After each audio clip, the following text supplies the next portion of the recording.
expo and panel. I'm Amy Pritchard. I am the founder of Game Power, so I'm really excited to see all of you here for our first real in-person activity. I was going to say it's an event. Technically, last night was our first in-person activity. I'm especially happy to be here with two of the most amazing people in democratic and progressive politics. So I'm thrilled to help moderate this panel about working in progressive politics, something that I've been doing for a few years. And so we're going to keep this pretty casual. I'll introduce our guests here, tell a little bit about our stories, and give some advice about this upcoming election, a few things going on around the country. And then you all should feel free to jump in and ask questions, please, okay? So both to my right, which is not a nice way to describe people, I think. Ashanti Kohler is the president of Emerge America, I guess we say now, because you have Emerge in how many states? 27. 27 states. Emerge is, if you aren't familiar with Emerge, it's truly one of the most amazing organizations. It just blows my mind every day. Amazing recruiting and training women all over the country in a cohort model. And I'm going to let Ashanti tell her story without giving it all away. But we've been friends for many, many years, and I'm just thrilled that you're here with us today. Thank you. Roger Lau, Deputy Executive Director of the DNC, our party, the party. Thrilled that you're here with us today. He's actually originally from New York, but I think of him as from Massachusetts. I'm from Massachusetts. We don't take everybody in, but Roger spent many years, I can say now most of your professional life. Most of my adult life. Most of your adult life working in Massachusetts politics, but we, for first Senator Kerry, Senator Warren, the Democratic Party of Massachusetts, many other jobs there as well. But we're so lucky to have you in DC with us now at the National Party. Amazing experience. I'm just going to pass it off, let you tell you a little bit more about yourselves. Like I said, this is a very informal panel, really just to talk about career opportunities and sort of understand people's storylines, kind of what paths you took, because there's never a direct line for any of this. You want to start? Yeah. All right. Good afternoon, everyone. I'm so grateful to be here, and thank you to Amy for everything that you do. I met Amy when I was in college, and she was just one of those people who was so invested in making sure young women, especially young women of color, were able to make a footprint in politics, because you think it's interesting now, it was definitely very interesting back then. But I actually just started in politics by volunteering. I do not come from a political family. They voted, that was it. They weren't activists, they weren't donors, but I knew at a very young age I loved this thing called politics. And I had that amazing government teacher, Mrs. King, who encouraged us to volunteer, to participate, and I knew I really had the bug. So I started getting involved with College Democrats of America, which is how I got connected to the Democratic National Committee, the Young Democrats of America. I was president of Young Democrats of Nevada. And throughout that time, I just met so many women who saw things in me that I didn't see in myself and uplifted me and supported me. And two of those women, LaToya Jones, who's my big sister, and Jeannie Daughtry, who is now back at the DNC running the secretary's office, they tag teamed me one day. And they said, so there's a new political director at the DNC. We think you'd be a great assistant for him. And I was like, well, what makes you think I'd be so great? They said, well, we just think you have the perfect personality for him. And I met him. His name was David Boundy. We're still great friends today. He's a huge supporter. I love that man. But that is how I got my first job in DC, by people reaching out to me and encouraging me to leave Nevada to come to DC. I stayed at the DNC for about 3 years. I started off as the executive assistant to the political director, and then I started doing work in the office of party leaders. And when I left, I was a deputy regional political director because I just absorbed all the information that I could. I really wanted to learn, and it was the perfect building to learn in, and it was definitely the perfect time to learn. I had a colleague who went over to the Department of Labor. She got promoted, and she called me and she said, I think you would be great to replace me and work for the secretary. And that is how I got my job in the Obama administration. Again, someone else looking out for me, reaching out to me. And I will talk about the mistake that I made. I felt that I needed to have nonprofit experience because it's something that they tell you, like you have to work in the nonprofit field. So I left the administration to go work for a nonprofit I will not name, and I did not like it. It wasn't me. It wasn't what I wanted. I still had that political bug. So one of my mentors was back at the DNC, and I called her and I said, I want to come home. So I went back to the DNC, and when I left, by that time, I was the National Deputy Director of Community Engagement, the Director of African American Engagement. And I left that job to go to Emerge to be their first political director. And I knew of Emerge because I was a co-founder and founding board member of Emerge Nevada. And that was in 2016, and we know a lot happened that year. And I stayed at Emerge, building up our political partnerships, our expansion work, and really making sure that we were letting women from all walks of life know that we needed for them to run for office. We had our president step down in 2019. We had an open search. Over 500 people applied for that job. I was one of them, and it came down to me. So in February 2020, I took over Emerge as the first Black woman to lead that organization. I am proud of our network of over 27 states, 5,000 women that we have trained, and currently over 1,000 of those women serve in elected office. And I am going to name drop some of them because that's what I do. And that includes our first Indigenous Cabinet Secretary, Deb Haaland. It includes, it includes Michelle Wu, the first Asian woman mayor of Boston. And we have the first woman majority state legislative chambers in Nevada, Oregon, New Mexico, and Colorado due to Emerge alums.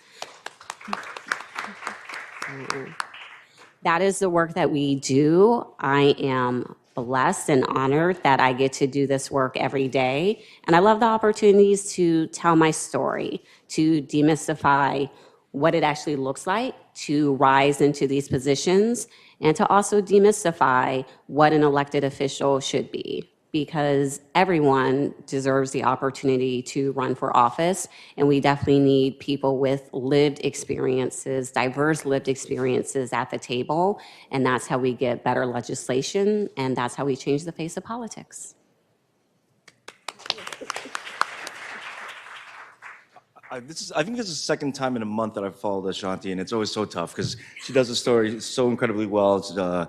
And obviously has a deep commitment and passion to work she does, and I just love hearing about it every single time.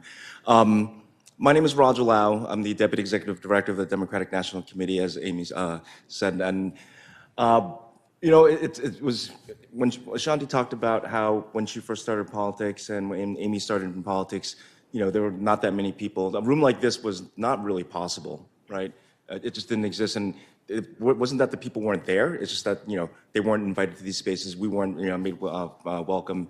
But Amy's done just so much work over the course of decades, making sure that these places are more accessible, welcoming. But on top of that, as Ashanti said, making sure we're extending the opportunity for the next person and the next person and the next person, which is why, Gain Power and Democratic Gain and all the different organizations that Amy's been a part of Emerge has been so incredibly powerful.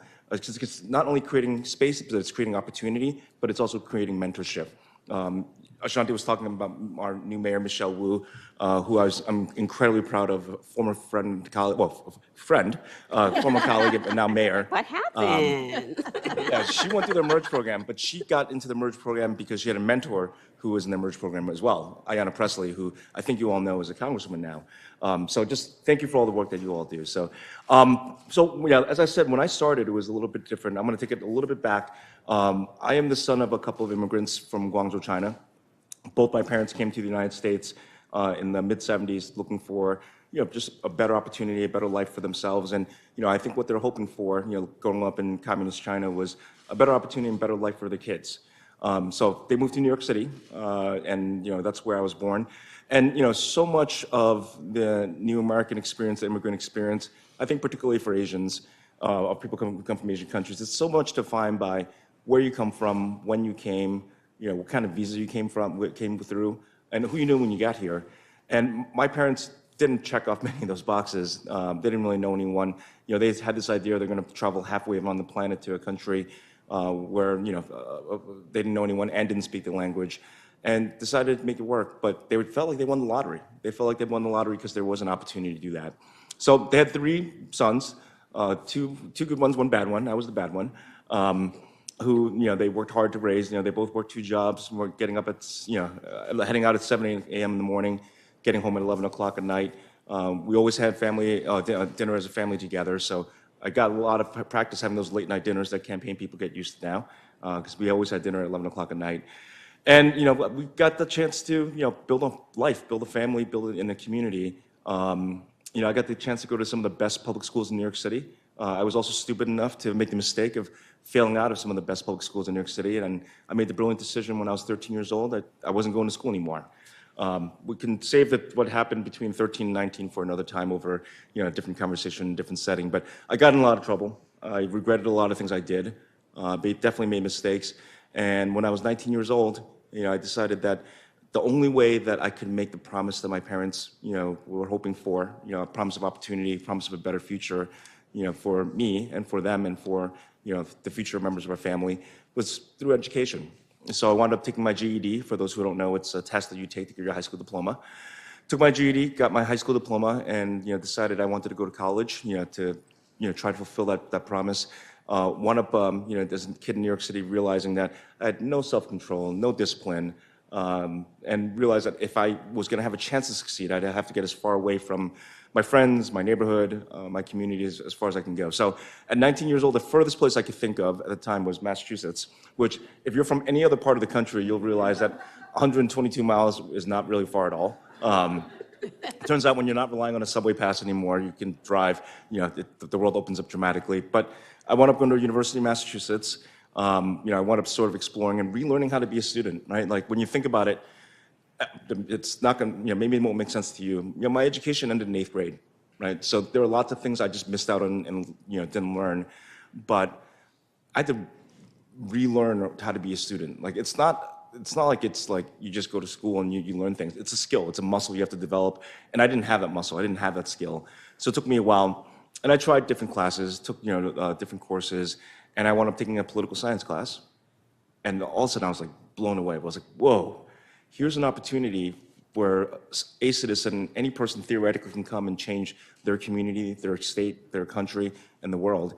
I think this is what I want to do. It just seems like, that's the best way I could think of to help, parents like mine who are immigrants, grandparents like mine who immigrated to the United States so they can raise me and my brothers, but also kids like me who, maybe didn't deserve a second chance, but needed a second chance to have a shot. Turned out I got an A in that class, first A in my entire life. Never had an A before. And I'm like, I must be good at this stuff. So I became a political science major and just like I said, absolutely loved it. Wound up, applying for an internship for then Senator John Kerry in his Springfield office. Springfield's the smaller city outside of Boston in the western part of the state.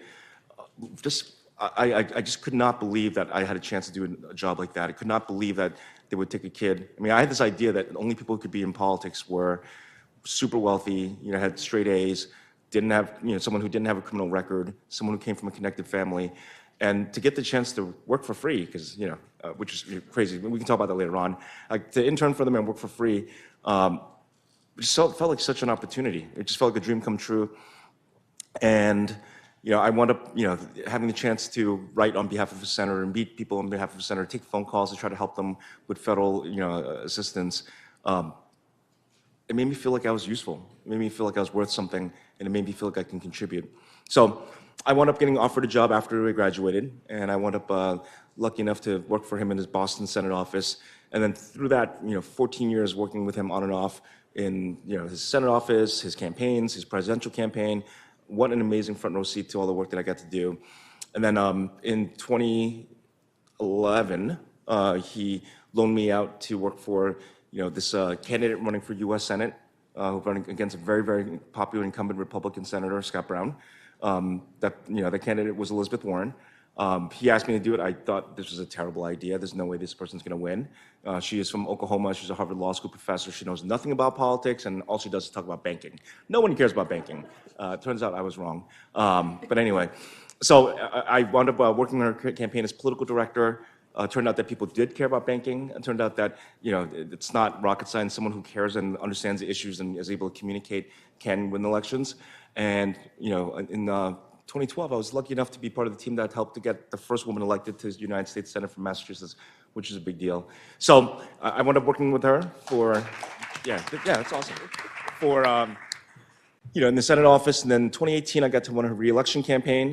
In 2020, I was lucky, honored, and incredibly lucky and humbled to be the first, along with Faz Shakir from Bernie Sanders' campaign, the first Asian American to run a presidential campaign, which amazing experience.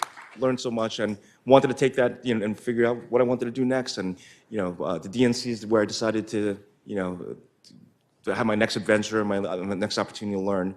So that's where I am now. So, and all of this goes back to the kid that I was, the family, my folks in my family. How do I make sure that we were able to help that kid? People like my parents, people like my grandparents, people like the people in my neighborhood. And the DNC is the place where I've decided that is where I want to spend my time doing that. So, thank you.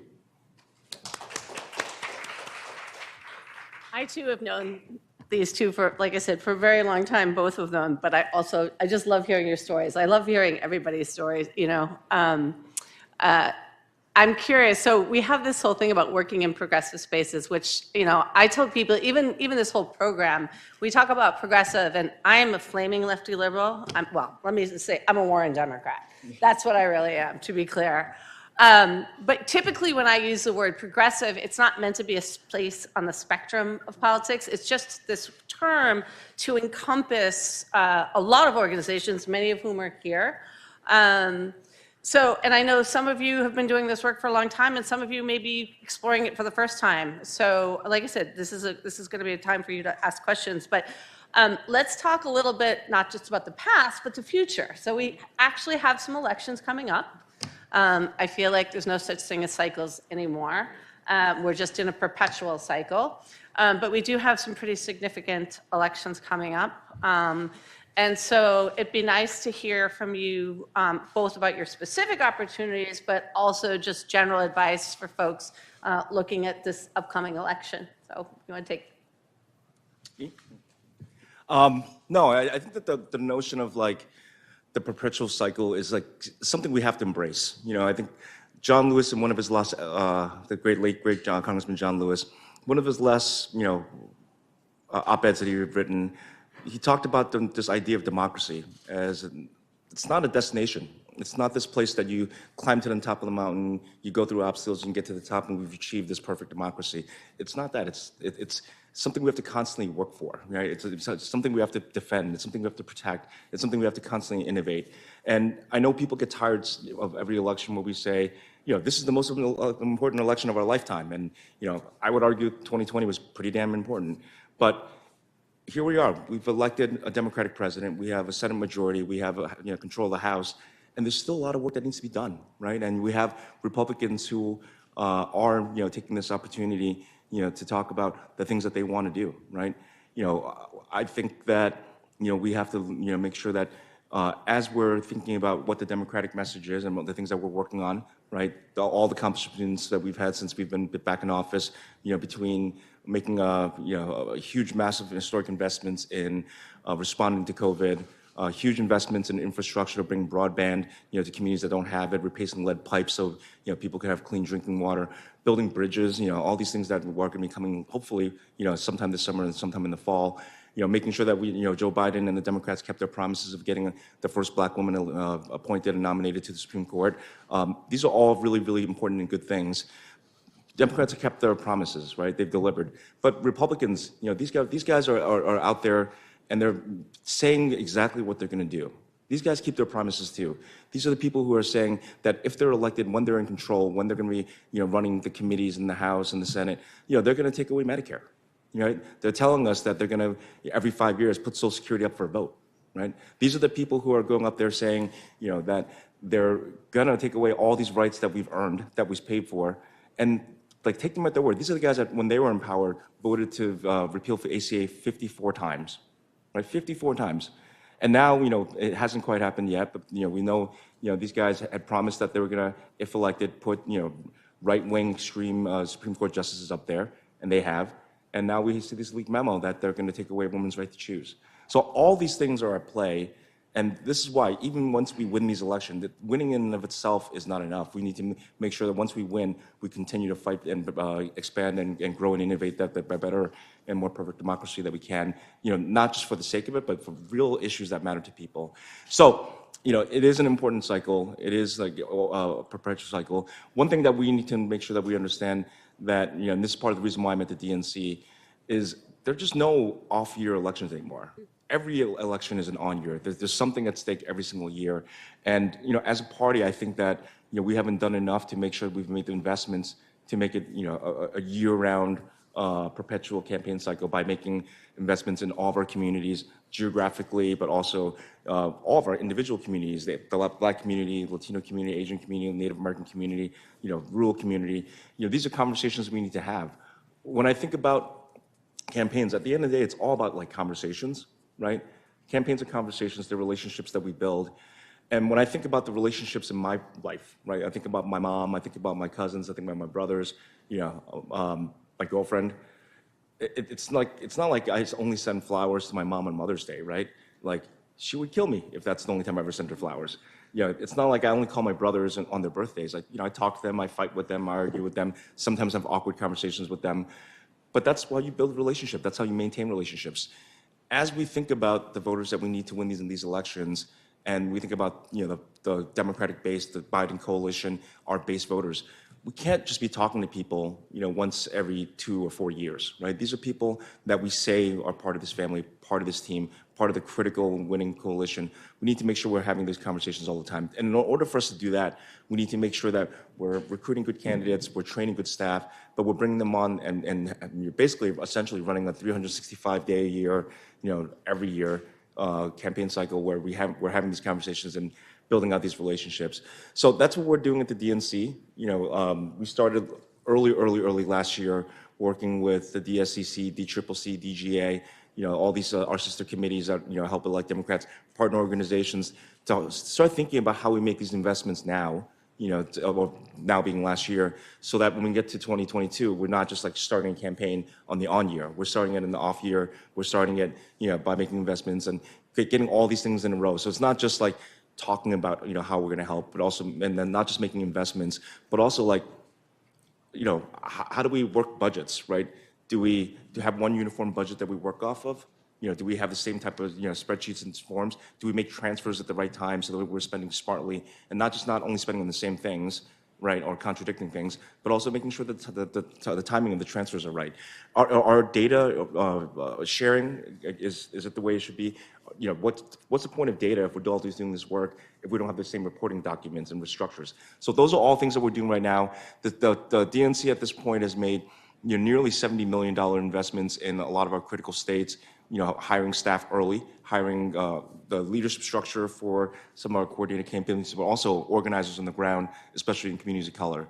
So there are lots of opportunities in some of these battleground states, and just so folks are aware, the states we're most focused on at this point, and these are not the only states, but this is where we're making the heaviest investments, are the New Hampshires, Georgias, North Carolinas, Arizona, Nevada, Wisconsin, Pennsylvania, and Michigan. None of these should be surprising. These are all states where we have critical, Senate races, also gubernatorial races as well, that also happen to overlay with presidential campaign primary states, battleground states. So we're looking to hire, we're working closely with the DS and like I said, our other sister committees to do this.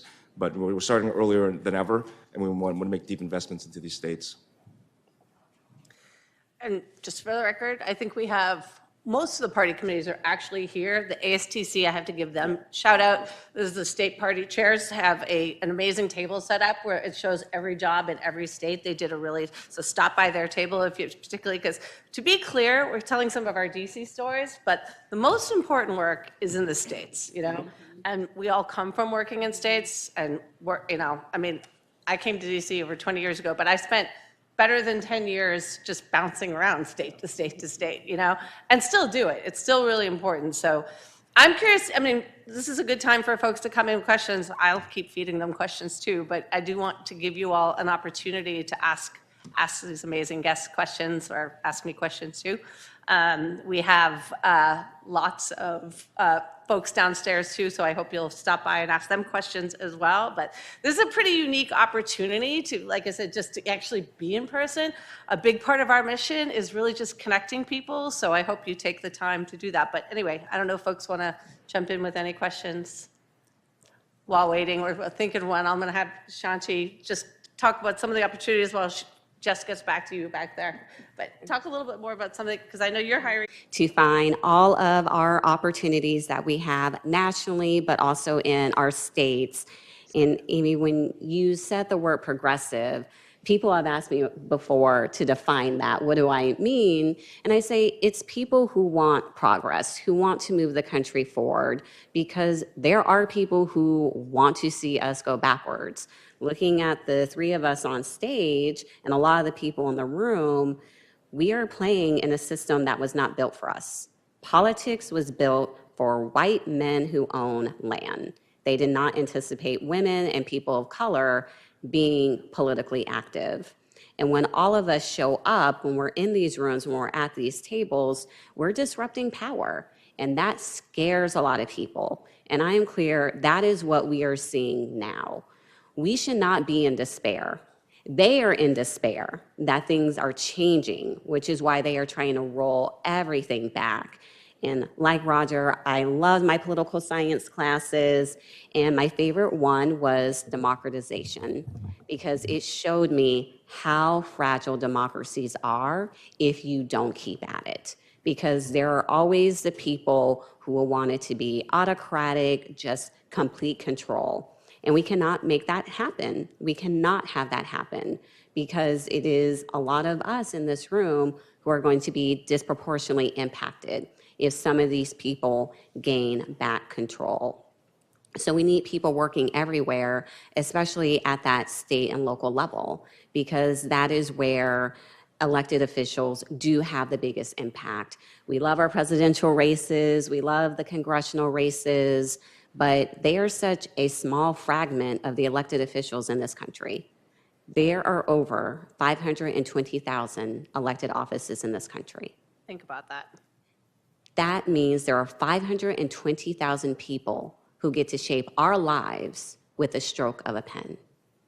We need to make sure that we are having a say in who those people are, and they need people like us not only encouraging them to run for office, but working on their campaigns, and also they need our voices when they're in elected office. I don't think we talk about that enough, that when they are writing these policies, legislations, when they're going out in the community, they need representative voices who are there informing the decisions, saying how legislation is going to impact certain communities. Because if they don't, we're still left behind. So there is such this huge political ecosystem where we need voices all over. And I'm also going to do a plug too. I know we're here for jobs and everything, but also look at getting appointments to boards and commissions. There are lots of boards and commissions in this country that hold a lot of power, especially when we're talking about criminal justice reform. We need people there. So at Emerge, there's the opportunity to work for the national organization, to work for our states, but most importantly, if you're able to, try to work on a campaign. That was my first job, working for Congresswoman Shelley Berkeley in Nevada. I volunteered for her all the time. I just loved her. She was also our only woman member of Congress. And when I graduated college, she called me up and she said, Ashanti, would you like to come work for me? You're doing all this stuff for me for free. I might as well pay you. I'm like, yes, yes, I would like that very much. So again, someone who I admired, who gave me an opportunity, and I just learned so much because our district was so diverse and fast growing, and I got a upfront, close and personal view of why you need to make sure that you are talking to everyone, why you are engaging everyone. I love field, I love the engagement part, and it is what sustains our party. It is what allows us to get these great elected officials in office. So think about all of the opportunities and try out lots of things. I think that is my biggest piece of advice. One question over here, and then I see you've got your hand up too. Hello, good afternoon. Thank you so much for coming in and telling us these amazing insights. So I'm coming from an angle of campaign work, as I imagine many of us are. So often in campaigns, whether it be long hours, low pay, ego death, sometimes campaign work could be a little toxic environment. What strategies can you provide us as individuals or as a campaign as a whole to ensure that the workplace does not turn toxic? Thank you. It's a really good question. I'm looking at you, Roger. Yeah. I'm thinking about Yeah, the last no. campaign you got to do. No, that's a really good question. And, I just want to touch a little bit on what Ashanti was talking about too, which about, working for free and the fact that, a lot of these organizations and the movements and the elections that we win are based on labor, right? It's based on people's hard work and people, making a sacrifice to choose to do this stuff. Most people on this planet, they understandably, they work to live. They work to raise family, they work to pay bills, they work to build some measure of security, and then hopefully, you can like have some fun along the way, right? Like vacations and things like that, and have some fun stuff. Those of us who do this stuff, it's a different calculus, right? Instead of working to live, we're deciding to live to work, right? Because it's the work that we care about, something we feel passionate about, it's our sense of purpose, it's our mission. And I think that, for a very, very long time, people took advantage of that, right? When I talk about interning for free or working for free, nobody works for free, right? When you're working for free, you're actually paying to work, right? You're paying to work because you're paying to get to your job, you're paying for your food, you're foregoing other financial opportunities. There's no such thing as working for free, right? This is why, I think it's good that, we started thinking about these issues in terms of, how we treat our workers, our staff, our volunteers, making sure that people are actually, the people who care the most about this actually have an opportunity to do this. And by the way, even if we assume that there are people who can afford to pay to work for free, it's only a segment of the population gets to do that, right? By making it so inaccessible, it makes it harder for us to have the representation that we want to see in our party, in our campaigns, and our organizations. So, the first thing is making sure that, we actually pay people a decent salary, right? No one's trying to get rich doing this stuff, but we can't make it so it's so cost prohibitive that, the people who are trying to get involved can't get involved, and that includes our interns. That's the first thing. And the second thing is, I thought for a long time, we spend so little time thinking about how we structure these organizations, how we pick leaders, how we pick, management structures within campaigns in particular. And there's this idea that, like, if you are good at organizing, you must be a good person, a good candidate to lead an organizing operation, managing 20, 30, 40 human beings who are working for you, right? If you know how to write a good press release and you know reporters, then you can manage a 40-person communications operation, right? And on and on and on. We hire people who are good at things, and we hope that they're good managers, and we don't really think about whether or not they are good managers. And even then, once they're in, there really hasn't been, at least when I was coming up, much training available, much guidance available, many resources at all, because it just wasn't prioritized. And now that we're at a different place where people are speaking out, people are thinking about, look, I maybe want to build a career doing this, but I want to be treated fairly. I want to make sure that the rights that I'm fighting for everyone else, I also get a chance to enjoy, whether it's financial growth, whether it's anti-harassment policies. we should be able to walk the walk and live our values, on campaigns as well.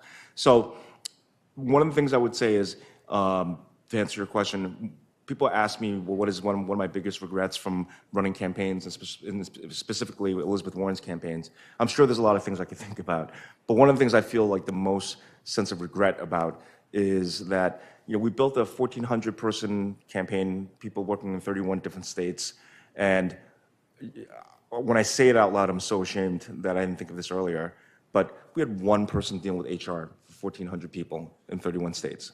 One person. Like, we just didn't think about, I didn't think about the infrastructure that was needed to be able to support that. And, as we're thinking about how to build these organizations, and Emerge is professionalized, Gain is professionalized, and the organizations you guys are working on are professionalized, we need to find a way to make sure that we're not going to be able to build, the massive HR operations that people probably need, but we need to think about how we meet those needs on campaign sides, right? And part of it is like opening up, conversations, creating that chance for dialogue, creating that chance so that we can actually listen to the people who are part of this stuff and not just treating them as like the unlimited resource of staff, that hours that, just sit there. And that's why, I'm incredibly proud that when I was working for Elizabeth Warren, we were the first campaign that unionized and also had a staff, negotiated collective bargaining agreement. It took us 102 days to get it done, but it's because we wanted to make sure we did it right. And I think unionizing of our state parties, of the DNC, of the DCCC's unionizing, a lot of these organizations in the movement space and progressive space are doing the same. This is the good thing. I mean, when, these things don't happen by accident. Having good leadership is going to be helpful. Having management that's trained is helpful. But creating these structures so we can have these conversations, so we can actually listen to our staff and the people who decide to be a part of this. The people who decide that they're going to live to work and this is where they're doing it, get to actually have the benefits and the opportunity to do this for a long time because it's sustainable. Definitely agree with Roger, especially on the HR piece. That is something important that all campaigns should have. But I'm going to be very honest and candid here. I know I definitely have my trauma from the political world with bosses and managers.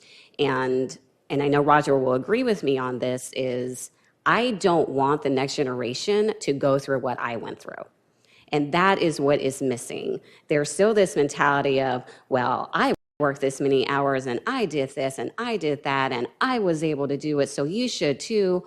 Nah, boo-boo, I don't want you to have to deal with all of that, because I remember the stress, the emotional drainage, the mental health problems. Why in the world would you want anyone else to have to deal with those things? And that is a key tenet of my leadership as a manager, now running a national organization. I want things to be better. So we have HR. We have unlimited PTO at Emerge. It is very rare for political organizations to have it, but I want to make sure that our team gets rest. We have summer Fridays. So every other Friday, the entire organization shuts down. I don't care what people do. That's your day. With your PTO, just put in, I don't care what you're doing. I don't care what you're going. Even the fact that people feel they have to explain why they need time off. No, it's yours. Take it. So that's what we need more of, is the people who don't want people to suffer the way that they went through. And it needs to be called out. It should not be happening in 2022. And people should not be deflated because they want a job working for their country. Because that is what politics is. We are working for our country, and no one should ever be beat down doing that. One over here, and then, sorry, I know, I'm going to, go ahead. Go ahead. Jess? Or I don't know who has the mic, sorry. I was going to say I'm happy to pass it to her. Oh, okay, sorry. My name is Theron C. Bond, and I am here from Tennessee. Unfortunately, right now it's a red state. Ashanti, I'm also an Emerge alum from Tennessee. Yes, Emerge alum. But I also identify with Roger, exhibiting a lot of firsts in the campaign space. I am the campaign manager for the first ever in Tennessee state history LGBTQ plus state representative. His name is Tory Harris. I am also running his reelection campaign, and I am also the campaign manager for a juvenile court clerk candidate who will succeed her mom, and that will be the first in our county and state. So I have a lot of experience, but my passion is really in speech writing, in opposition research, and messaging. I'm really, really good. And I don't say that lightly because I slept on my talent as a child and I really grew into it as an adult. I aspire to work with the DNC. I am challenged by their lack of messaging to the Black community. Really, really bad. Especially in Tennessee, we get overlooked as a competitive state, and I'm there every day. We really are. We have a governor who is horrible, making national news for horrible gun laws, permitless carry, all those things. So my question is, one, how do we bring attention to a red state and make it more competitive and appealing to more progressive organizations to get support, to get teams, to get finances and resources? And then also, where are opportunities for someone like myself to grow and get to a place like the DNC, but also be impactful and be able to say, hey, you guys are a great organization, but some of the things you say on a national level don't resonate in a state like mine, and how we can change that. Oh, thank you for that question. And I would love to work with you. So definitely want to say hello after we're done. I mean, look, people ask this question all the time. Like, we saw what happened in Georgia. We saw what happened in Arizona. And it's like, how do we find the next Georgia? How do we find the next Arizona? It doesn't happen by accident, right? We need to find ways to get red states to turn to purple states into blue states. And it happens with investment. It happens with intentionality. It happens with conversations. It happens by cultivating talent in the elected level, candidate level, staff level, volunteer level. Taking one step back, and this is when Amy was around with the DNC. The DNC for a long time was just an operation that every few years would have new leadership. Money would be transferred in, distributed out, and it was a tax entity that moved money around. When Howard Dean first came along, Governor Dean, who ran for president, became state party DNC chair. He ran in this idea of a 50-state strategy where every single one of these states matter, because we have races up and down the ballot. The 500, the 500,000 races and offices that are in this country. These are all opportunities for us to make policy. This is all opportunities for us to develop talent. To run for office and higher office at some point. So through that idea, Howard Dean did two things. One was he did help develop the first basic infrastructure for a national voter file, right? You guys all use Vote Builder. If you've worked on campaigns or Minivan or something, for the longest time, there was no voter file in a lot of these communities, and there was no unified voter file nationally on the Democratic side, right? I remember distinctly in 2004, I went down to Florida in the general election. We did a training in a room like this with a few hundred organizers and people who were excited, who were getting paid to work in the presidential campaign. And you did the training, you did the rah-rah, and at the end of it, people lined up and you're handed keys to your office, some basic equipment you needed, boxes, pens, notebooks, and everyone got handed literally white pages. I don't know if some of you are old enough to remember that, some of you don't. The yellow pages were a phone book that had phone numbers for businesses. The white pages were, phone book that had people's phone numbers in it, residences.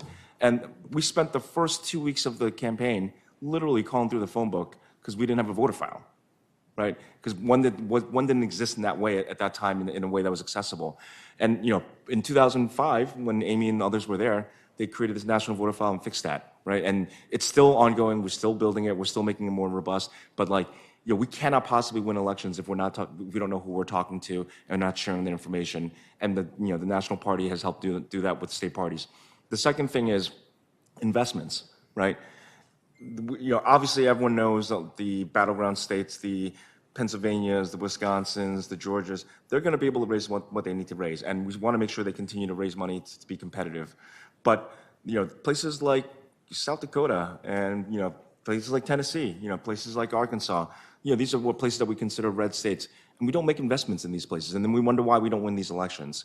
So one thing, also under Howard Dean, they started doing what's called the state participation program, where if state parties were willing to work with the Democratic National Committee on building this national voter file, they would get funding from the DNC every single month, to just basically pay for bills, pay for rent, hire an organizer if you don't have one. How are we expecting to have a message on the local level if we don't have a press secretary for your state party, right? So what started off as a few $1,000s per month from the DNC going out to state parties, every single one has gone to, at this point under Jamie Harrison, $12,500 a month that goes to every single state party in the entire country. Right, there's $150,000 a year that every single state party gets from DNC, and they can spend it for however they want to. Some use it to build out voter registration programs. Now that the Republicans are launching a full assault on voting rights, we have people who are doing just voter protection every single day.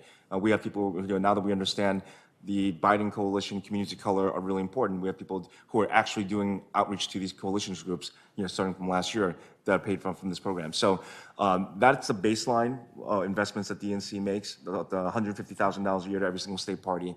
Secondly, specifically, when Jamie got elected chair, he comes from a red state.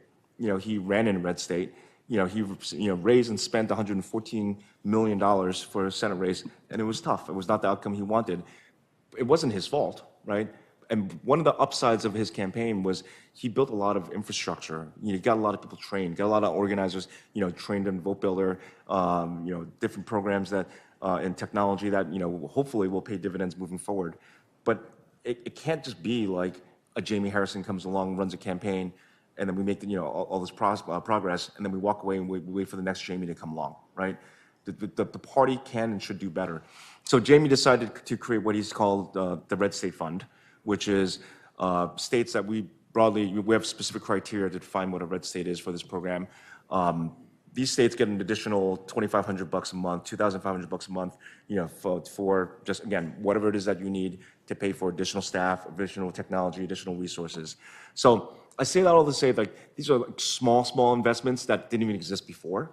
It may not seem like a ton, but in a state where in states where we don't have resources, don't have technology, don't have staff, having this money is certainly helpful, I think, to get things started.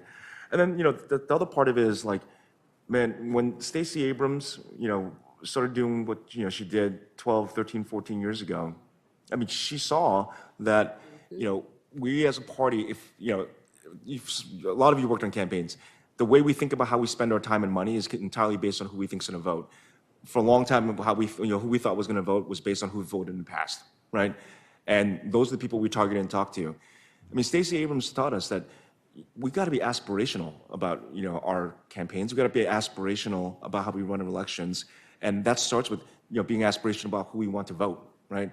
And a big part of that is making sure that the people who want to be part of this process, who need to be part of this process, can be part of this process by getting them registered to vote, having conversations with them, letting them know why this matters and why they care. I mean, it shouldn't take one person, what Stacey Abrams did was amazing, but we should be able to follow her example and be able to do that in states all around the country and continue doing it, because I firmly believe this. The math is there on our side if we can get people engaged, and it starts with being willing to engage and again talk to these people, but that takes money, it takes investment. So Tennessee is actually one of the states that we've looked at. We've gotten them obviously monthly funding, red state funding, but we've also put additional investments into organizers into the state as well. I know there's a few more questions. I'm sorry, we're not getting a chance to get to them. We do have another panel, so we're going to have to swap out. But I don't know how fast you have to run back up the street. If you, I have a little time. I was going to say you might catch them in the hallway. I'm just saying, take advantage of them being here. I just want to, I just want to thank you both, first of all, for being here, being present, and being so supportive of the work certainly the work I do, and the work of all these folks here. You're amazing, inspirational leaders, and I just so appreciate your being here and your friendship and your support. I thank all of you for being here as well. I hope you do get a chance to talk to them. Speaking of Stacey Abrams, she's going to be at the party tonight, just saying. Amazing woman. And just one other closing part, and I say this, and I think Ashanti will probably, since we're both alumni of the DNC, if you're in town and you don't know where it is, it really is just a few blocks up the street from here. If you haven't seen it, take time to walk by it. One of the things you'll notice is it's a very small building. And it is just a building, but the reality is we are all the party. The party isn't that building up the street that Roger probably spends a little more time in these days, and we both have spent time in. The party is every one of you. The party is the progressive movement. This is not about partisanship anymore, I don't think, and I am a partisan. But there's a lot of work we can all do, whether it's doing voter registration, C3, C4, working with consulting firms. I'm a consultant. You know, there's so much work for everyone to do to build the party, the movements, and the work, and there's space for everybody. And so I hope you find your special space today. And I hope you find some good experiences and network with folks. And I just, again, want to thank you all for being here. So, Thank you, Mr. Amy, Carroll. for your leadership. Thanks. We're getting the hook. Oh, we need to do more panels. We just need to do a Roger and Ashanti show.